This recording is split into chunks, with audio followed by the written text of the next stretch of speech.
পাহাড় YouTube channel থেকে আমি সঞ্জীব। তোমার সামনে আমি আবার এক নতুন ঘটনা তুলে ধরলাম। গল্পের নাম হোস্টেলের পাশে শ্মশান। হাই দাদা, আমি অনিমেষ। আমার বাড়ি বাঁকুড়াতে। আমার সাথে ঘটে যাওয়া এক ভয়ানক ঘটনা আজ আমি তোমার সামনে তুলে ধরলাম।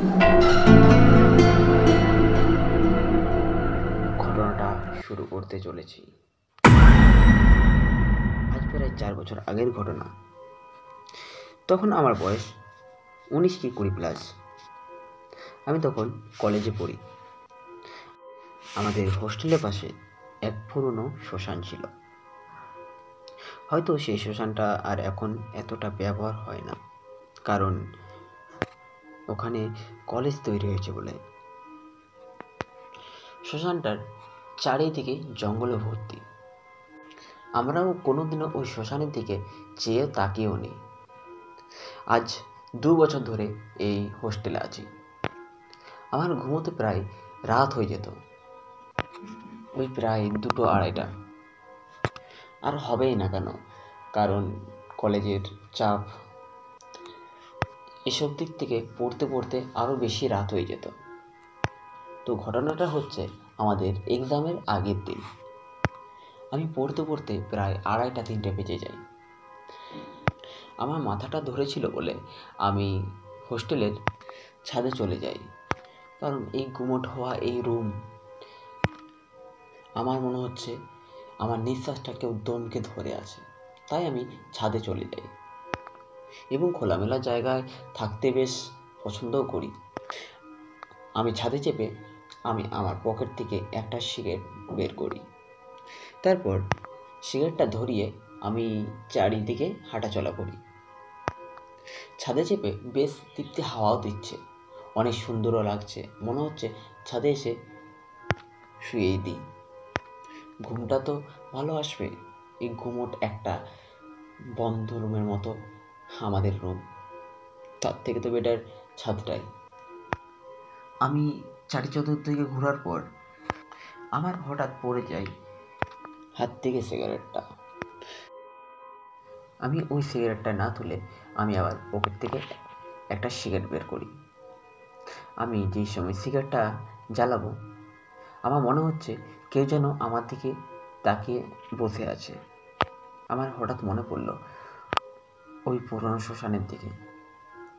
আমি পুরনো শ্মশানের দিকে চেয়ে দেখি কেউ যেন মিটমিট করে আমার দিকে চেয়ে আছে।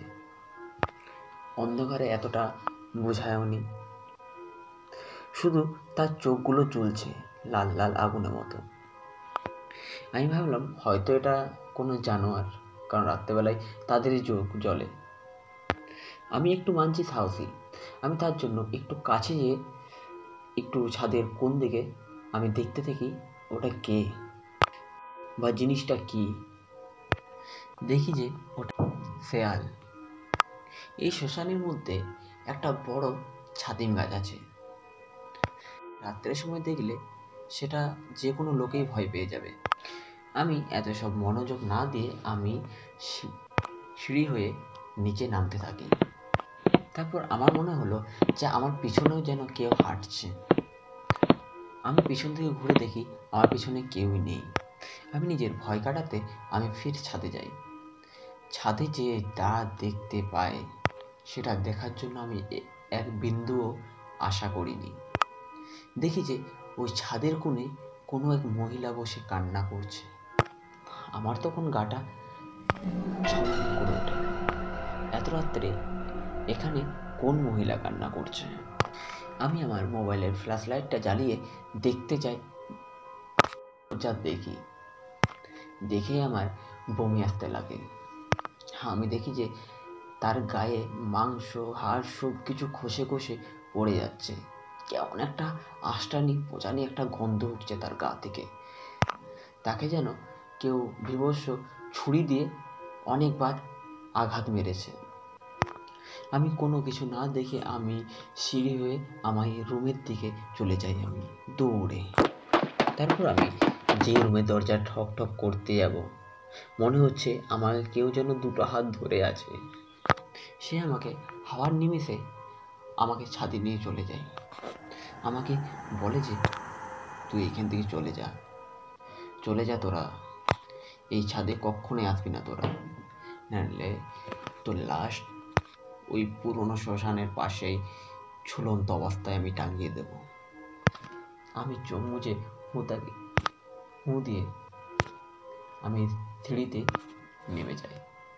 নেমে আমি রুমে নক করতে না করতে দেখি আমার বন্ধু বেরিয়ে আসে। আমাকে দেখে তারও অনেক ভয় লেগে গেছিল।